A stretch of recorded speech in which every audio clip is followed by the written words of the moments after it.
I'm Rose. I'm 34 years old.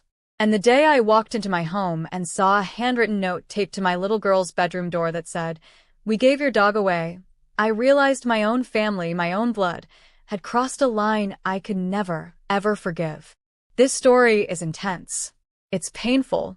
It's filled with betrayal that cuts so deep I'm still feeling it. And you need to watch until the very end because what they did, what my own mother and sister did to my daughter, it changed everything. Before I continue, go ahead and like this video, subscribe to Revenge Queens, and tell me where you're watching from. I want to give a shout out to everyone tuning in from Texas, California, New York, and Florida. Your support means everything to me. Let me start from the beginning so you understand just how cruel this really was. My daughter's name is Mia. She's 11 years old now, but when this happened, she had just turned 11 a few weeks earlier. Mia is my entire world. She's sensitive, creative, kind-hearted, the type of kid who cries when she sees a hurt animal on the side of the road. And she's been through so much already. Her father walked out on us when she was 6. Just left. No explanation that made sense. No custody arrangement. He just disappeared into his new life like we never existed. For years after that, Mia struggled. She had nightmares. She became anxious about me leaving for work. She'd ask me every single morning if I was coming back. It broke my heart into a million pieces every single time. I tried therapy. I tried support groups for kids of divorce. Nothing seemed to help her feel secure again. And then, about 2 years ago, we adopted Pip. Pip was a rescue dog. A scruffy little terrier mix with one ear that flopped down and the biggest, most soulful brown eyes you've ever seen. The moment Mia saw him at the shelter, she dropped to her knees and he ran straight into her arms like he'd been waiting for her his whole life. I'm not exaggerating when I say that dog saved my daughter. He slept in her bed every night. He followed her from room to room. When she felt anxious, she'd bury her face in his fur and whisper to him, and somehow, he calmed her down. Pip wasn't just a pet. He was her emotional anchor. He was her best friend. He was the one living thing that made her feel safe again. But my mother and my sister? They hated him. From day one, they made it clear they thought Pip was a mistake. My mother would come over to our house and immediately start complaining. That dog smells. That dog is too loud. That dog is shedding all over your furniture. My sister was even worse. She'd make these snide comments about how I was raising Mia to be too soft and too emotional because I let her have such a close bond with an animal. She'd say things like, "You're setting her up for failure, Rose. She needs to focus on real relationships, not a dirty dog." I defended Pip every single time. I told them to stop. I told them that Mia's therapist actually recommended we get a pet for emotional support. I told them to mind their own business. But they didn't listen. They never listened. They thought they knew better than me. They thought I was too permissive, too soft, too sentimental. And the worst part? They acted like their opinions mattered more than my daughter's well-being. Like their comfort mattered more than Mia's healing. The tension between us got worse over the months. My mother would make passive-aggressive comments every time she visited. My sister would roll her eyes whenever Mia talked about Pip. I started limiting their visits because I could see how their negativity was affecting Mia. She'd get quiet when they were around. She'd stop smiling. And I wasn't going to let anyone, not even my own family, make my daughter feel small. Now let me tell you about the day everything exploded. It was a Tuesday. I remember because Tuesdays are my long days at work. I usually don't get home until after 6. Mia was supposed to be at school until 3, and then my mother had offered to pick her up and stay with her at our house until I got home. I thought it was a kind gesture. I thought my mother was trying to rebuild our relationship. I was so wrong. I walked through the front door that evening, exhausted from work, expecting to see Mia doing homework at the kitchen table with Pip curled up at her feet like always. Instead, I heard sobbing. Desperate, broken sobbing coming from upstairs. My heart dropped into my stomach.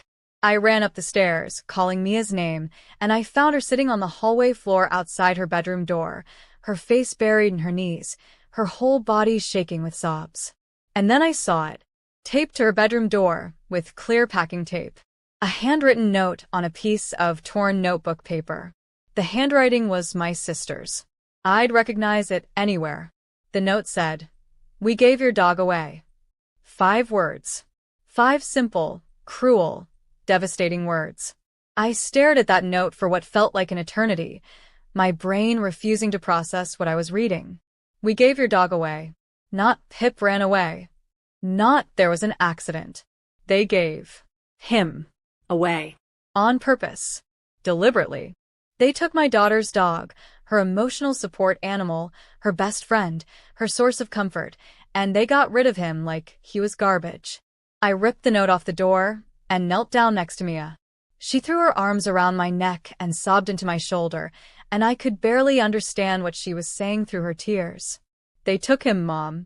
They took Pip. I came home from school, and he was gone, and they said he's better off somewhere else, and I'll never see him again. The rage that flooded through my body in that moment was unlike anything I'd ever felt. It was white-hot and all-consuming. I held my daughter and tried to keep my voice calm, even though I wanted to scream. "Where are they?" I asked her. "Where are Grandma and Aunt Kelly?" "Downstairs," Mia whimpered. "In the living room." I helped Mia to her feet, told her to wait in her room, and I walked downstairs. My hands were shaking. My jaw was clenched, so tight, I thought my teeth might crack. And when I walked into the living room, I found my mother and sister sitting on my couch, watching MY television, acting like absolutely nothing had happened. My mother was sipping tea. My sister was scrolling through her phone. They looked up at me with these blank, almost bored expressions. "Where is Pip?" I said. My voice was low. Dangerous. My mother set down her teacup. "Rose, we need to talk about this calmly." "Where is Pip?" I wasn't calm anymore. I was shaking with fury. My sister sighed like I was being dramatic. "We took him to an animal charity. A shelter. Relax, Rose. He's fine. He'll probably get adopted by a family that actually has time for a dog." I stared at her. I stared at both of them. "You did what?" "We did what you were too sentimental to do," my mother said, standing up and crossing her arms. "That dog was becoming a problem. Mia was too attached. She needs to focus on schoolwork, on family, on real life. Not on some animal that's going to die in a few years anyway and break her heart all over again." I couldn't believe what I was hearing. "You had no right. He wasn't your dog. This isn't your house. Mia is MY daughter, not yours." "We're family," my sister snapped. "We did this for Mia. You just can't see it because you're too busy trying to be her friend instead of her mother." That was it. That was the moment I realized they didn't feel guilty. They didn't think they'd done anything wrong. They genuinely believed they had saved Mia from something. They thought they were the heroes of this story. Real quick, if you think what they did crossed the line, subscribe to Revenge Queens right now. And if you won't, at least tell me why in the comments. I'm genuinely curious. I didn't waste another second arguing with them. I grabbed my car keys off the counter and yelled for Mia to come downstairs.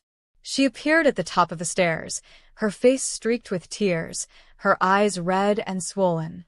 "Get your shoes on," I told her. "We're going to find Pip." My mother stood up. "Rose, you're being ridiculous." "Get out of my house," I said, my voice ice cold. "Both of you, get out right now. We're not leaving until you calm down and listen to reason. Get out." I screamed it. I screamed it so loud my throat hurt. Mia flinched. My mother looked shocked. My sister looked furious. But I didn't care. I pointed at the door. "Get out of my house before I call the police and have you removed for theft." They left. Finally, they left. And the second the door slammed behind them, I turned to Mia. "Which shelter?" I asked her. "Did they tell you which shelter?" She shook her head, crying again. They said an animal charity on the east side of town." I grabbed my phone and started searching for every animal shelter, rescue, and humane society within a 20-mile radius. There were 6. 6 places they could have taken him. I made Mia get in the car with me, and we started driving. The first shelter had no record of a dog matching Pip's description. The second one said they hadn't taken in any new dogs that day. I was starting to panic. What if they hadn't taken him to a legitimate shelter? What if they'd just dumped him somewhere? What if he was lost and scared and looking for Mia? By the time we got to the third shelter, Mia was barely holding it together. I walked up to the front desk and described Pip in detail: scruffy terrier mix, white and brown patches, floppy left ear, red collar with a bone-shaped tag. The woman behind the desk frowned, typed something into her computer, and then her expression changed. "Oh," she said. "Yes. A dog matching that description was brought in this afternoon by 2 women. They said he was a stray." "A stray?" I was livid. "He's not a stray. He's my daughter's dog. They stole him." The woman looked uncomfortable. "I'm sorry, ma'am. They filled out the surrender paperwork and said they found him wandering. We had no reason to doubt them." "Is he still here?" Mia asked, her voice small and desperate. "Please, is he still here?" The woman checked her computer again. "He's here, but he was almost transferred to our partner facility an hour ago. You're lucky you came when you did. Another family was scheduled to come meet him tomorrow morning for a potential adoption. If you're still watching, that means you're hooked, so hit that subscribe button right now. And if you won't, why are you punishing me like my family just did?" The woman led us back to the kennels, and the second we walked through the door, I heard barking. Frantic, desperate barking. And then Mia screamed, "Pip," and took off running. I followed her and saw him. Our Pip, our sweet, loyal Pip, jumping and scratching at the chain-link door of his kennel, whining and barking and wagging his tail so hard his whole body was shaking. The woman unlocked the kennel, and Pip launched himself into Mia's arms. She dropped to the floor, and he climbed all over her, licking her face, whimpering, pressing his head against her chest. Mia was sobbing, happy sobs this time, and she kept saying, "I'm sorry, Pip. I'm so sorry. I love you. I love you so much." I knelt down next to them and buried my face in Pip's fur, and I cried too. I cried because we'd found him. I cried because we'd almost lost him. I cried because my own family had put us through this nightmare. The shelter worker helped us with the paperwork, waiving the fees when I explained what had happened. She even gave Mia a new leash and collar, a bright blue one with little stars on it.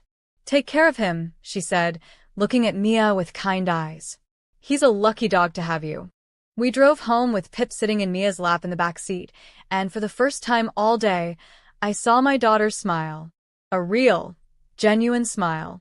It was almost dark by the time we pulled into our driveway. And when we walked through the front door, I saw my mother and sister sitting in our living room. Again. They'd let themselves back in with the spare key my mother had. The audacity. The absolute audacity. My mother stood up. "Rose, we need to talk about what happened." "No," I said, cutting her off. I set my purse down and crossed my arms. Pip stayed close to Mia's side, growling softly. "You need to listen." My sister rolled her eyes. "Here we go.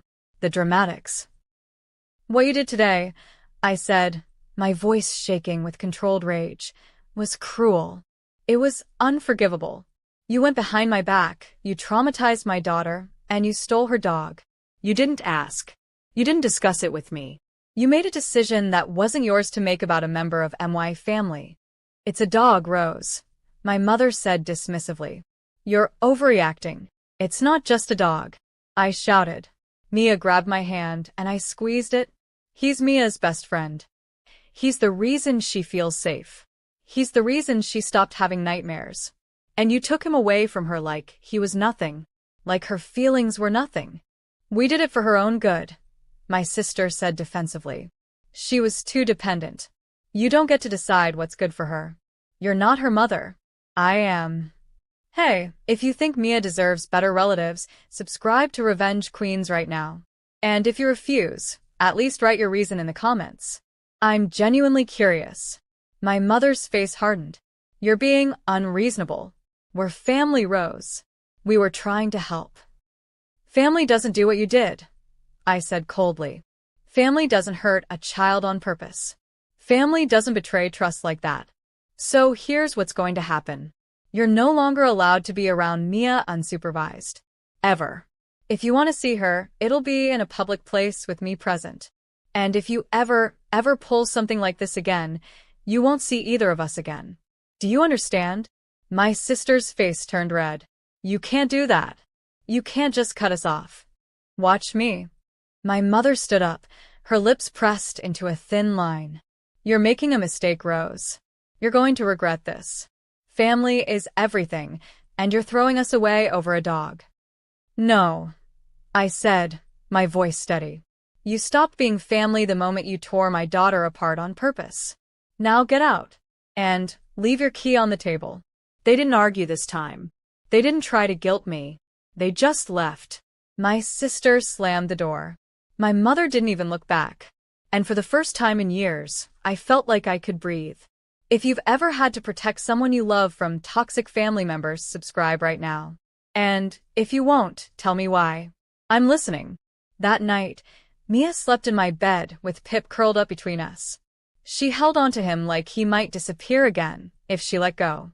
And I lay awake for hours, thinking about everything that had happened.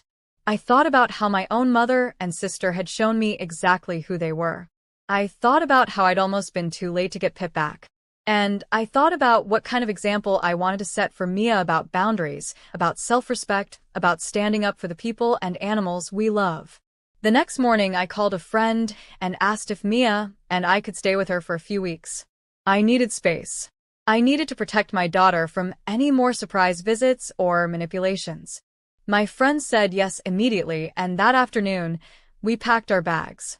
Pip came with us, obviously. We stayed with my friend for almost a month.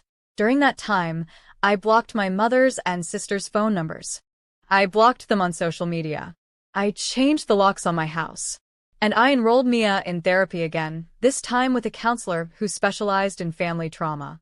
It took time, but slowly, Mia started to heal. She stopped flinching every time someone knocked on the door. She stopped checking on Pip every 5 minutes to make sure he was still there. She laughed again. She played again. She felt safe again. My mother and sister sent messages through other family members.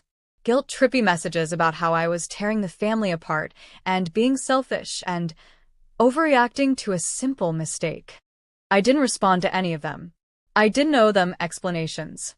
I didn't owe them forgiveness. They had shown me their true colors and I believed them. It's been several months now since that terrible day. Mia is thriving. Pip is healthy and happy. And I've built a life for us that's peaceful, stable, and full of people who actually respect boundaries. I haven't spoken to my mother or sister since the day I kicked them out. And honestly, I don't miss them. What I miss is the idea of them, the idea of having a supportive family. But the reality was toxic, controlling, and harmful. And I refuse to expose my daughter to that ever again. Some people think I'm too harsh. Some people think I should forgive and move on because family is family. But here's what I've learned.